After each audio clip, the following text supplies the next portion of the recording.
everyone, today I thought I would tell you about the books I have read this summer.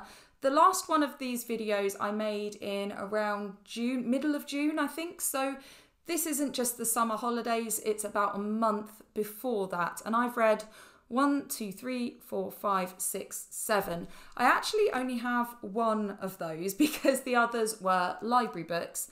I've been on a real roll with library books. In the past, I've not taken out that many for myself. I use the library a lot for the kids, and that's only because I'm not very good at remembering to return them. But I've mended my ways. I've only got one fine so far, so that's pretty good going by my standards. But yeah, I've really enjoyed library books lately. So, as always, there'll be a link to my Goodreads below. If you want to follow me, you can do. I do the world's shortest and probably most rubbish reviews of the books, but if you want to, that's there. You should be able to find my author page there too. And I will list all of these books below and put a link to bookshop.org where I have like a shop front with all of the books that I've read so far this year. I think you can click through to previous years and other collections as well. So if you want to see the synopses, any of the information, you can do. It is an affiliate link, so if you purchase through that link, then I get a small commission.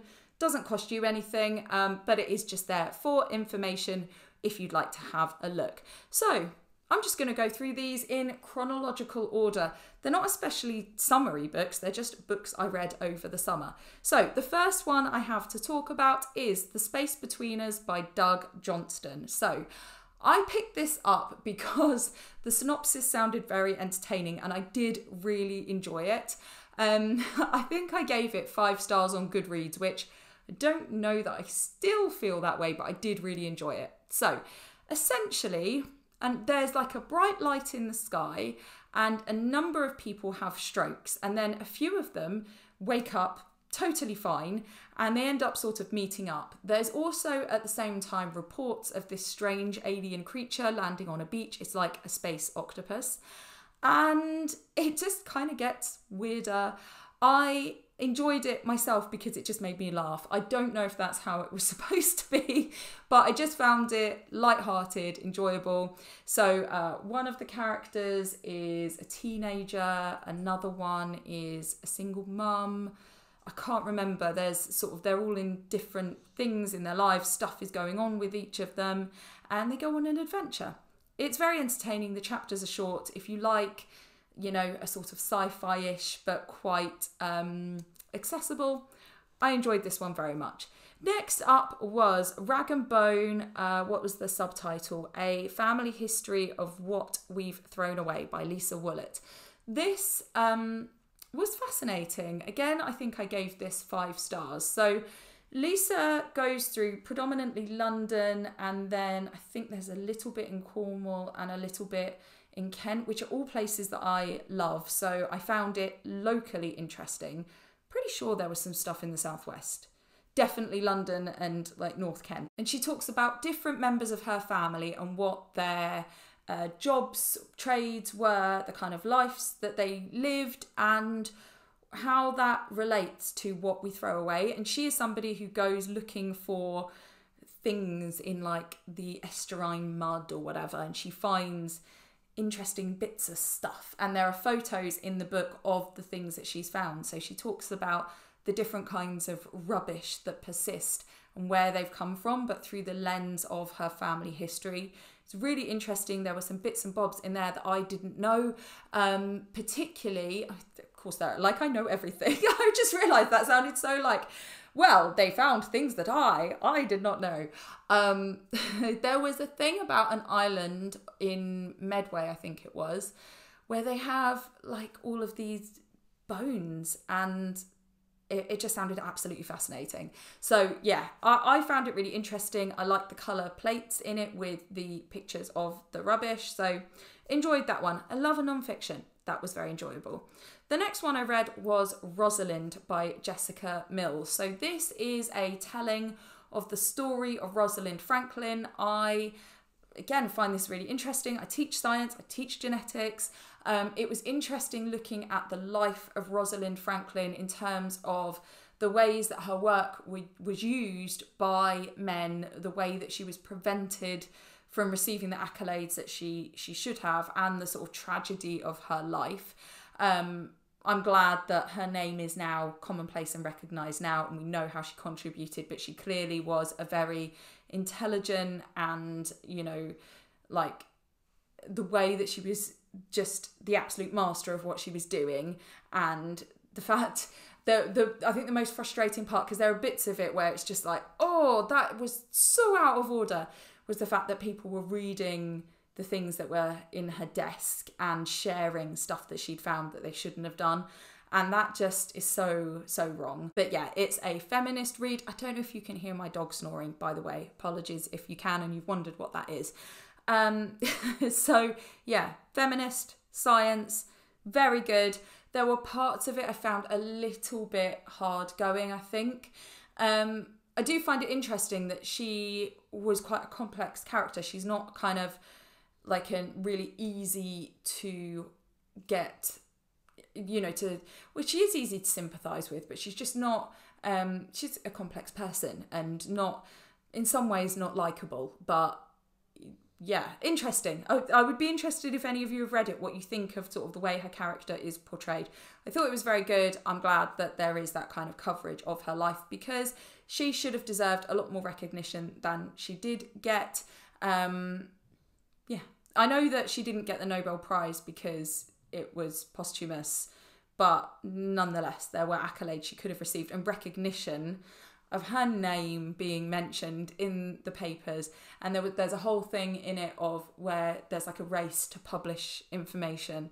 So yeah, there was a lot of unfairness, and it's a shame because she worked hard, she was very intelligent, she deserved the recognition. But due to not very nice tactics amongst her male colleagues, yeah, she didn't receive the attention she should have, but now we can recognise that. So I enjoyed that one very much too. Next book I picked up is No One Is Too Small to Make a Difference by Greta Thunberg. So this is a collection of her speeches. For that reason, it is quite repetitive. Nonetheless, I read it so quickly, maybe in about half an hour. I found it very interesting. It had pictures in it, which was very nice as well. Like, it was well presented. And I feel like this is the kind of book that you can either have around for people to pick up and easily read one of her speeches. It's also all appropriate to show a child if you want to, you know, I talk to my daughter about who Greta Thunberg is and what these speeches are. So I just think it's quite shareable because you've got the pictures which help a child, I think, to sort of connect. Yeah, I just thought it was, although just to sit and read it in one go is a little bit, yeah, okay, you've already said that. Of course she's already said that, because that was a talk only a couple of weeks ago at another thing. But it is very much a kind of book you can have around and dip into. Beautifully produced. I did like it very, very much. I think I gave it 5 stars, despite the fact it was repetitive, because I don't think you're really meant to read it all in one go. So I liked it. I thought it was good. I definitely would share it with people, have it in a classroom, have it in some kind of sort of library. It's a good one to look through. The next book that I read was The Land of Lost Things by John Connolly. I picked it up because I liked the cover. I sometimes like things that are sort of fairy tale-y. It sounded interesting. I didn't know it was book 2. This has happened to me before. I tried to persevere. There were bits of it that I was interested in. So it's about a mother who's called Ceres, I think. That could be the daughter. I can't remember now. I could look that up. Yeah, the mum is called Ceres and the daughter is called Phoebe. And Phoebe is in a coma. She's been involved in a car accident. Ceres is trying to deal with all of this. She ends up in this sort of fairy tale world. Now, I thought it would be, you know, a little bit dark, a little bit emotional, sort of dark fairy tales. I just felt, well, I DNF'd it. And I don't often. This must be the only DNF this year. I gave it 1 star. I just couldn't do it. It's, the style changes all the time. It's like sometimes it's really beautiful, poignant, like intricate writing. Other times you've got these characters that are sort of silly, like the tone really changes. And I was on some bits a little bit unclear as to what was going on. I found it really hard to focus on what was going on. I kind of liked the beginning of it, And then as it went on and she was going more and more into the fairy tale world, I was just like, it didn't have the tone I thought it would have. And I just wasn't reaching for it. I wasn't enjoying it. And so I DNF'd it. I know from reading online, lots of people really liked the first one, and it's a series people enjoy, but I just could not get through it. So not for me. It does have a very pretty cover, and have a go if you like fairy tale things. Have a go if you like the first one. It wasn't for me. The next one that I read is the one that I have in person, Regenesis by George Monbiot. It's Feeding the World Without Devouring the Planet. I loved this book. Definite 5-star. So I picked this up because I'm doing some writing at the moment about soil, and I was just looking to read around the subject. This is fascinating. So it starts off by looking at basically what the problem is, what state we're in terms of the way we use our land, particularly farming. So it looks at, all the different impacts that we have on soil.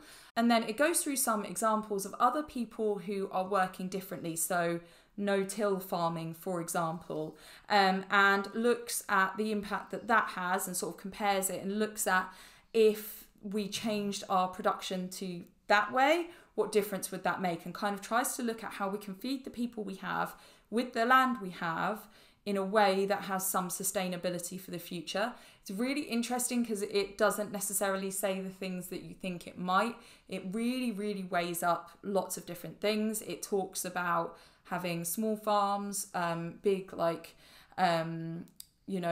intense systems, different ways of treating the land. It talks about loads of stuff, really, really examines what's going on with farming and the changes that need to happen. I think it's a really important book. I learnt a lot from it. Very good, very accessible. I found, see, look at the difference between that. The Land of Lost Things couldn't hold my attention. That one I devoured. So very much I enjoyed it. Would recommend if you're into those kinds of things. And then the last book that I read this time was The Year of Sitting Dangerously, My Garden Safari by Simon Barnes. Sorry, I couldn't see where I'd written his surname. And this one just sounded lovely. It was a man sitting in his garden. He was a journalist, sitting in his garden and writing a little diary entry every day of the things that he saw in his garden. And his garden backs onto this amazing bit of land. And it was lovely. I read it while I was camping. It was very fitting for that. All I would say, with nearly 365 entries, he's away in a few parts.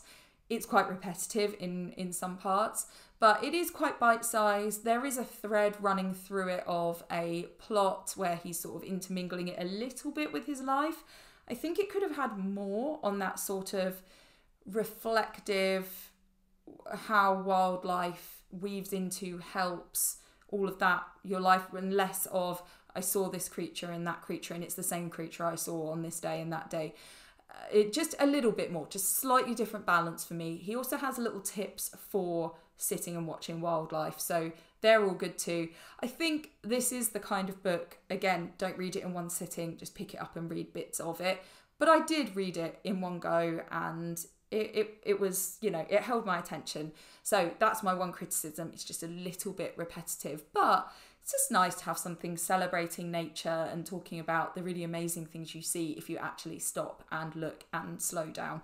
It is also all in the backdrop of COVID, where he can't travel, so he's looking at the wildlife in his garden. That's everything I read this month. I hope you found that interesting. Let me know if you've read any of these and what you think, or if you've got a book recommendation for me. As always, I love me some non-fiction, sort of environmental, sciencey bits. So let me know what reads you've enjoyed. As I said at the beginning, there are links below. So yeah, thank you for watching. Hit like if you haven't already, and leave a comment if you haven't already.